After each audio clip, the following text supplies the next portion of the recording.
Headline sponsored by Bhuttico Kullu shawl. Bhuttico Kullu शॉलों की दुनिया में अपनी अलग पहचान बनाने वाली एक सफल बुनकर सहकारी सभा and Abhilashi group of institution join to beat the crowd. अभी नहीं सुलझा था केरल में गर्भवती हथनी की हत्या का मामला। वहीं बिलासपुर में गर्भवती गाय को विस्फोटक खिलाने का मामला आया सामने। गाय मालिक ने वीडियो सोशल मीडिया पर डाला।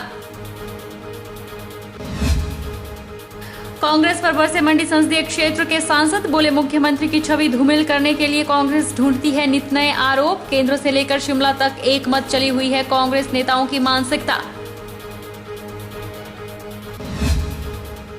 मंडी जिला में जमीन के क्रय विक्रय को लेकर रजिस्ट्री के लिए अब ऑनलाइन लेनी पड़ेगी तारीख। जिला प्रशासन ने मंडी जन सुविधा पोर्टल का किया शुभारंभ। बिना तारीख लिए नहीं होगी रजिस्ट्री। और हिमाचल के सीमांत गांव कुन्नू चारंग के बच्चे ऑनलाइन शिक्षा से वंचित। कुन्नू चारंग में नहीं कोई टावर। स्थानीय लोगों और बच्चों ने की स्कूलों को खोलने की मांग।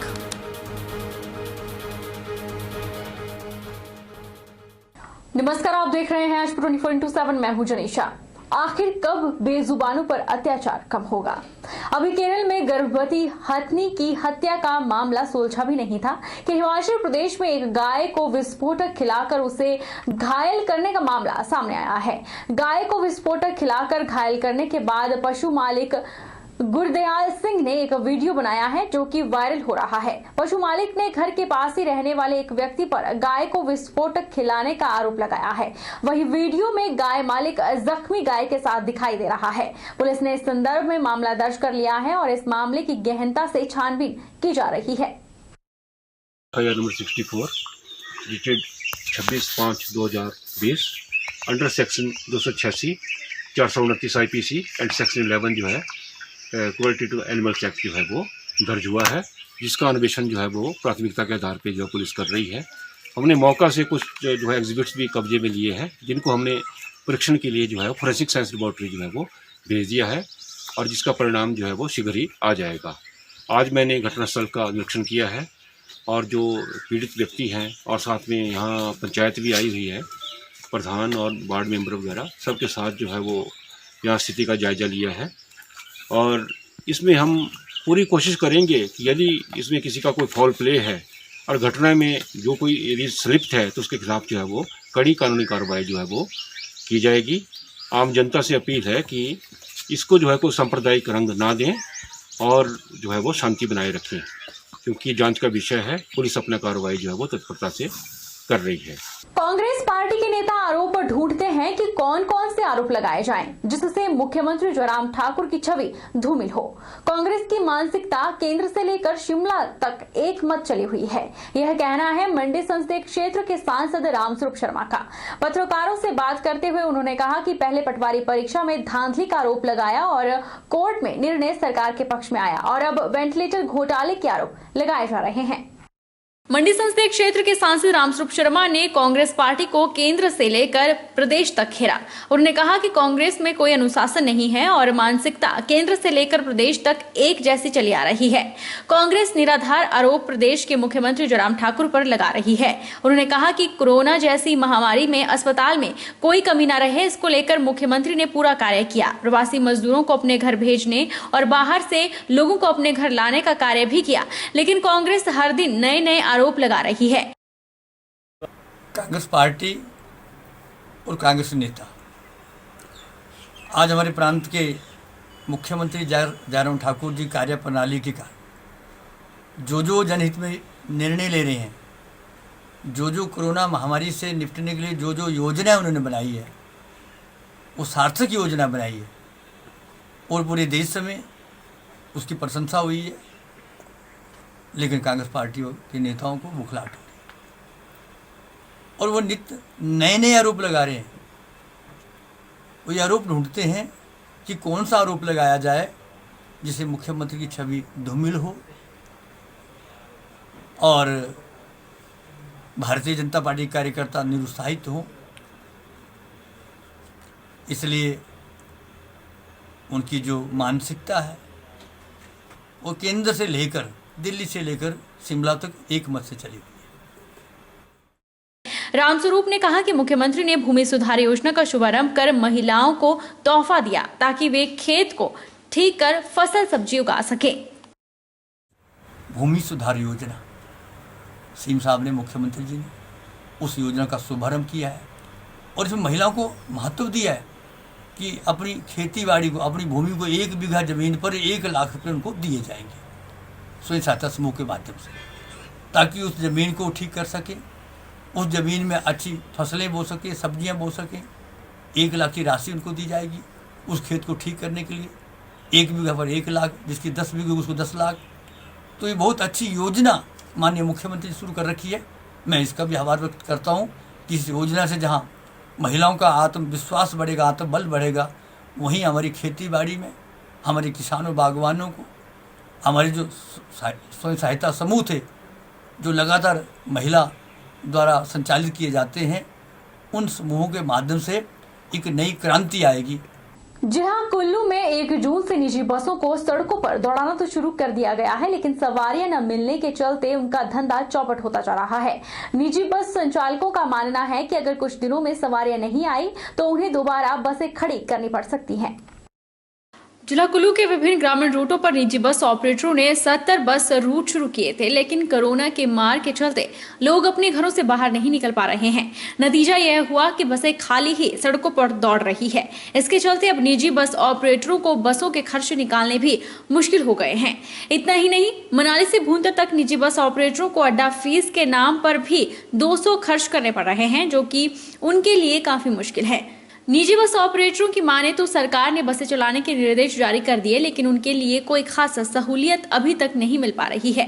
वह भी सरकार के आदेशों के चलते अपनी बसों को विभिन्न रूटों पर तो दौड़ा दे रहे हैं, लेकिन कई रूट तो ऐसे हैं जहां पर बस का तेल का खर्च भी नहीं निकल पा रहा। सारे रूटों पर घाटा हो रहा है, शाम को तेल के लिए पैसे नहीं हो पा रहे हैं। जो जितनी भी गाड़ियां हैं हमारी चली कुल्लू भूंतर, कुल्लू मनाली, धीरे धीरे सारी कम होती जा रही है।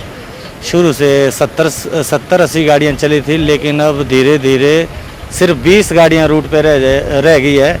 बाकी शायद 2 दिन के अंदर सारी बंद हो जाएगी। किसी भी रूट पर तेल के लिए पैसे नहीं निकल पा रहे हैं। सरकार से हमने पहले भी कहा था कि बीच का कोई भी रास्ता निकाले जिससे जो है बस वाले बच पाए, गाड़ियाँ चलाने के लिए सक्षम हो पाए। बाकी इस तरह तो गाड़ियाँ नहीं चल पाएगी। आज भी सभी ऑपरेटर की आधी गाड़ियाँ आज खड़ी हो गई है, तो सिर्फ 10 या 20 गाड़ियों के सिवाय गाड़ियाँ अब नहीं रही। ये 1-2 दिन में सब बंद हो जाएगी। इसके पार्किंग फीस के लिए हमने मंत्री महोदय जी को भी लेटर दिया हुआ है। ये कम से कम मनाली से लेकर भूंतर तक 200 रुपये जो है प्रतिदिन जो है हमारे ये लग रहा है। इसमें जो है अड्डा फीस जो है, इसके बारे में हमने कहा था कि जब तक ये लॉकडाउन है तब तक इसको बंद किया जाए, उसके बाद जब गाड़ियां चल पड़ेगी तो उससे हम करते रहेंगे। गौर है कि 1 जून को जिला के विभिन्न रूटों पर निजी बसें रवाना हुई थी, लेकिन सवारियां न मिलने के चलते अब इनकी संख्या मात्र 20 ही रह गई है। ऐसे में अगर आगामी दिनों में बसों में सवारियां नहीं हुई तो एक बार फिर से निजी बस ऑपरेटर अपनी गाड़ियों को खड़ा कर देंगे।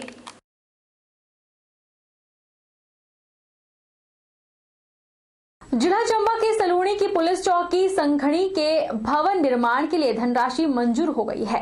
उसके बावजूद भी भवन का निर्माण न होने से भवन अपनी बदहाली के आंसू बहा रहा है, लेकिन विभाग दयनीय हालत में पड़े भवन की सुध नहीं ले रहा।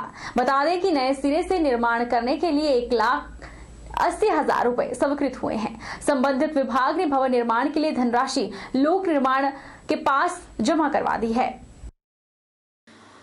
पुलिस चौकी संघाणी के भवन निर्माण के लिए धनराशि मंजूर हो गई है, लेकिन उसके बावजूद भी भवन निर्माण नहीं हो रहा है।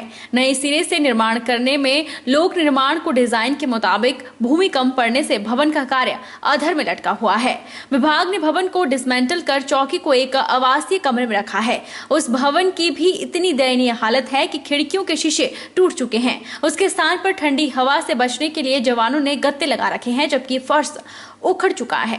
शौचालयों की दयनीय हालत है, दीवार टूट चुकी है, दरवाजे की लकड़ी सड़ चुकी है।